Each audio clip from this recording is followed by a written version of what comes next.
کلیم کاشانی یک بیتی داره میگه که قانون گردباد بود روزگار را، جز خار و خس زمانه به بالا نمیبرد. گردباد که میزنه اشیاء سنگین رو تکون نمیده، ولی کاغذی، خاری، چیزی رو با خودش میبره بالا. روزگار مثل گردباده، آدمای ناچیز رو میبره بالا. این که حافظ میگه که فلک به مردم نادان دهد زمام مراد، تو اهل دانش و فضلی همین گناهت بس.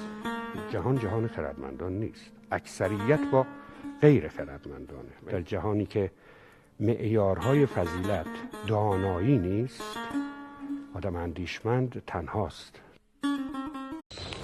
اسم این اوستادکار چارلی جیه که به ماسون دنیای سنگ معروفه.